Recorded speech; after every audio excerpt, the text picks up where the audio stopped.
bakunzi b'Umuranga Family TV dutangiye rwose turimo turaseka dutangiye dufite ibyishimo kubera ko ntago byoroshye nk'ibisanzwe rero turi kumwe n'umukobwa mwiza mumaje kumumenyera ni Damars. Uno munsi rwose uri ku kantu k'umukenyero ko Damars uri na mwiza by the way useka neza mu kanwa hawe umukaratsiriri ubundi wowe uri singo kucyo kiri singo ubundi wowe atari cyo cyanzanye okay sicyo cyakuzanye reka twiganirire ku bindi uno munsi rero ngira ngo bamaje kumenyera amazina wenda wayavuga wihuta Uwineza Damars. Damars turyohewe no kongera kukwakira ahangaha. Uyu munsi udufitiye iki? Watuzaniye umukunzi cyangwa hari ikindi? Nagarutse kuranga. Oyazi. Mfite amatsiko ugomba kuranga uno munsi. Tudatinze uraranga umuntu witwa gute? Ufite imyaka ingahe? Ndaranga umukobwa wita Rosine afite imyaka 29 y'ubukure. 29. Ni umunyarwandakazi. Ni umunyarwandakazi. Wow. Urumva ageze igihe cyo gushaka nkurikije uko mbyumva. Imyaka 29 ni imyaka ishitse. Arakuze cyane, imyaka iri kumusiga. Ku myaka ye 29 uwo mukobwa watubwira ese ni muntu ki yarize, wadusangiza ku nkuru yiwe ndetse no ku nkuru yiwe y'urukundo, ni muntu ki uwo mukobwa? Rosine ku myaka ye 29 ni umukobwa wakoze ibibi byose bishoboka. Ngo yanyweye inzoga zishoboka, yakoze ubusambanyi buri hejuru ku rwego rukabije, yanyweye amatabi, ububyiniro bwose yagerageje kubijyamo, yakoze ubusambanyi bwambukiranya imipaka. ko numva bitoroshye no munsi ubwo mukobwa arabona umugabo. Ikintu kidasanzwe nawe yiyemera ko mu buzima yanyuzemo yakuyemo inda 3. Ibyo bintu kuri kubimbwirira icyarimwe ubwo mbaye speechless. Nta soni mfite zo kuranga umuntu umeze gutyo, nta n'ipfumwe bintera cyane ko yambwije ukuri. Hanze dufite abantu batabwizanya ukuri. Uwo nguwo rero ubwiza ukuri agafata initiative yo kuvuga ngo nyabona ndanga narahindutse fasha, ntago nakwanga kuza kumuranga cyane ko agana umuranga awizeye. Erega nta handi abagabo basigaye beza ni kumuranga family.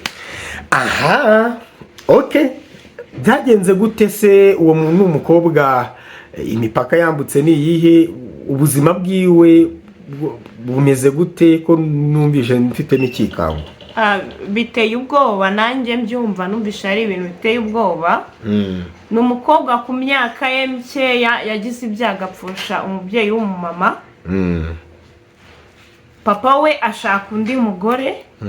Bwari ubuzima busa nkaho bumubangamiye cyangwa bunamuvuna cyane ko mukase atamiyumvagamo, kugeza ku rwego mukase yamuteranyaga na se. Ubuzima bubabaje cyane kuko iyo abisubiramo nawe ubwe arahaturika akarira cyo kuzamaze kubohoka. Yatangiye kujya seka, atangiye kuganirizwa n'umuranga. Ubwo buzima bungana gutyo urumva yageze naho iwabo byanga, ahitamo gutangira ubuzima bundi bushyashya we kufite ikego. Aho inzara yamwishe birangira yishoye mu nzira z'ubusambanyi.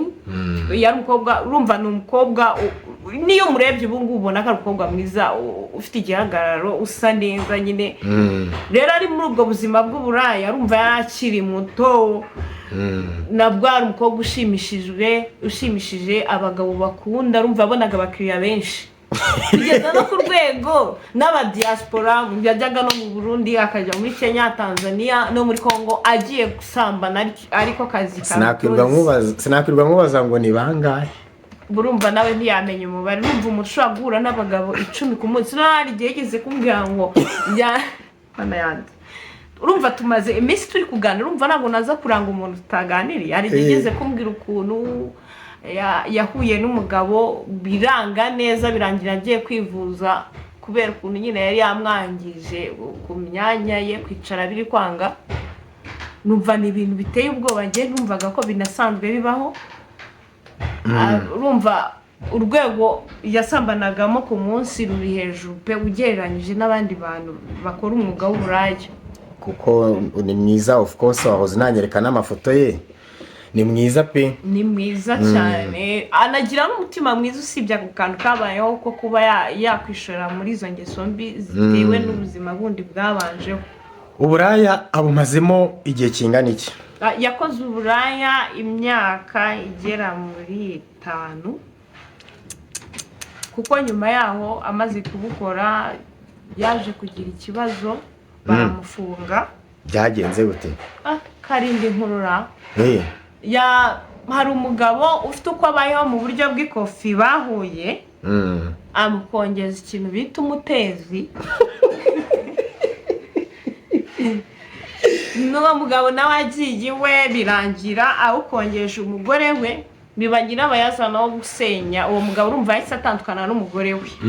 Bamaze gutandukana, umugabo kubera gutakaza umugore we yakundaga cyangwa se yizeraga, mu yandi magambo yahise aza kwihorera mu bundi buryo, amushyiraho izindi kesi, birangira nyine bamufunze, bamukatira imyaka 2.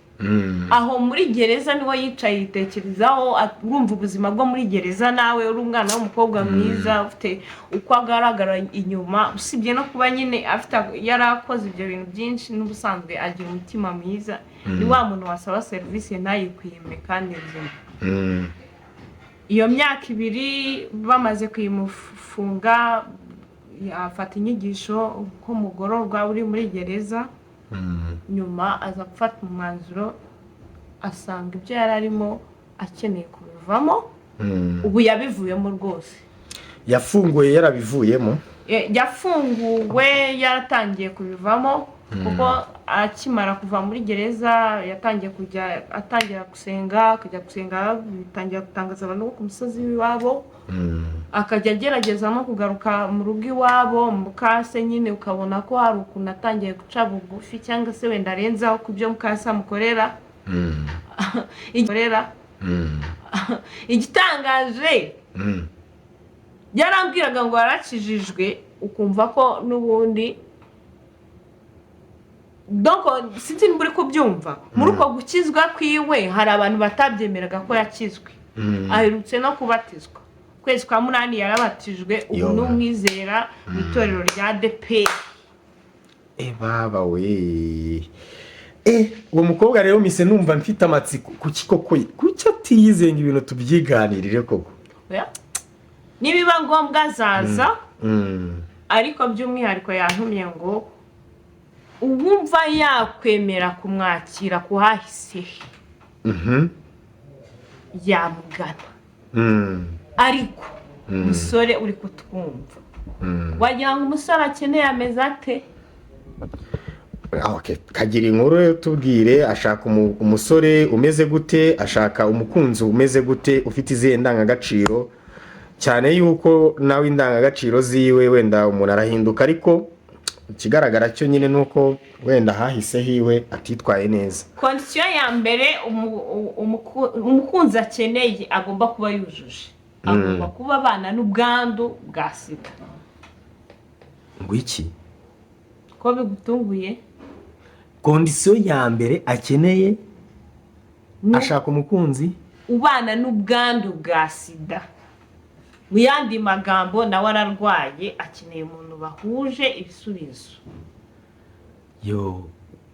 Ya myaka amaze mu busambanyi yavuyemo ibintu byinshi bitandukanye. Havuyemo agakiza, yego cyo ni ikintu cyiza yishimira, ariko nanone yavanyemo ikintu bita igishako. Ngira ngo igishako urabizi, ni ikintu uzajya uhora wibuka aho wagikoye.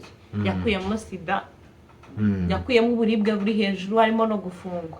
Rero urumva akeneye mbere na mbere umuntu ubana n'ubwandu bwa sida ngo bakomezanye ubuzima. birandenze sinzi ukuntu situation no muranga turayihandoringa. Ariko buriya yanaboneka. ushobora gusanga hari undi musore uri ahantu runaka ukeneye umukobwa runaka nawe ufite icyo kibazo. Izindi kondisiyo ni izihe? Ikindi cya kabiri, akeneye umuntu waciye muri byinshi bibi bishoboka kandi nawe wahindutse ku buryo bakomeza, ubwo tuvuga uwahindutse nawe wakijijwe, wakiriye agakiza ku buryo babanye bombi nta n'umwe wasubira inyuma gusubira mu byahahise, ngo akeneye kongera kuba yajya mu bintu by'imico mibi. Mbese wa wundi wahaze gukora amabi ni wakeneye. Ariko yanamubona, njye hari umugore nzi maze iminsi mbona kuri social media wakoze uburaya nawe bwambukiranya imipaka, usigaye ari undi muvuga butumwa, akaza kushakana n'umusore wari umumotari. Sinzi niba utajya umubona uwo mugore, nkunda kumubona kuri social media. Biranashoboka ko n'uyu nguyu yabona umuntu tu. Oya, yanamubona cyane ko burya iyo uriye ibiryo ukabihaga ukagera ku rwego uvuga ngo ukanarwara n'inzoka hari igihe utifuza kongera kubirya. Rero bivuze ko iyo wabikoze ukabirambirwa hari urwego ugera ukumva si ibintu byawe. Abonye rero umuntu umwitaho bahuza nawe wahindutse, bakubaka umuryango muzima. Nguwo umugabo yifuza kandi umugabo ukijijwe, by'umwihariko akaba yamuha agaciro. Mbese kuba ko baba banahuje n'amateka yahise nta n'umwe wacyurira undi. Niyo mpamvu yifuza umuntu ufite amateka ajya gusa naye yahise. Ubwo urumva watijwe ejo bundi mu kwa munani. Yabatijwe mu kwa munani. Kandi ADEPR nishobora kukubatiza nyine batabona ko ibimenyetso by'uko wahindutse. Umuntu yakongera nyine akanaba muzima rega. Yabaye muzima kubera ko uko agaragara ubona ko ari ibintu byinshi byahindutse. Urumva umuntu wambikiranyaga imipaka yari umukobwa ubasha kwiyitaho. Niba umuntu abasha gusokoza naturel ye, uba ati ngiye gusenga Imana, ukabona hinduye imyambarire, birashobotse. Burya haba hari icyizere 80% k'ibyo avuga ari ukuri kandi atabisubiramo. Aramutse akennye ntabwo amafaranga y'uburaya araryoha. By the way, aramutse akennye ntabwo ashobora kongera ku. Yahinduye akazi, ubu ngubu ni umutayeri. Yafashe umwanya muri ayo mezi nyine avuye muri gereza, imashini, ubu yanaguze n'imashini yatangiye kwikorera. Ubu ni umutayeri rwose, ushima Imana. Ntagira isoni zo kuvuga hahise, ntabwo amuteye isoni pe.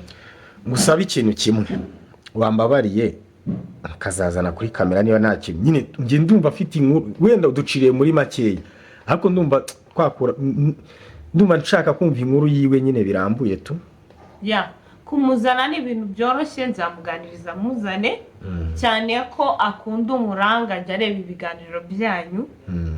Rero nkuko twamaye serivisi yo kuza kumuranga, kuza hano kuri kamera biroroshye, utanzamuzana. Murakoze cyane. Iminota ntabwo ushobora kwirukanka cyane, urumva ngo ujye imbere y'igihe. Akenshi usanga igihe cyadusize, sibyo? Rero byari byiza kuganira nawe, nakubeshya ikiganiro kirandenze. N'ubu sinzi ngo ndi bugiherehe, sinzi ngo umusore wenda ari bunaboneke, ariko ntawamenya. Muri comment wenda muratubwira niba uri interested ari bwinjire muri group ya WhatsApp, yandikira umuranga daddy wenda abahuze n'uwo muntu. Birandenze. Kagaruka rero, ubwo twari twongeye kuganira na Damas n'umukobwa yarazanye. Iki kiganiro tugisoreje ahangaha, tugihiniye ahangaha, tubifuriza ko mwakongera kudukurikirana mu bindi biganiro biri imbere. Damas, murakoze cyane, mwakoze kuza kubana natwe no ku Muranga Family TV. Ariko abakobwa bawe nakasamutwe. Murakoze cyane kwizera kuba ku Muranga ni ibintu by'agaciro. Murakoze cyane. Ciao ciao.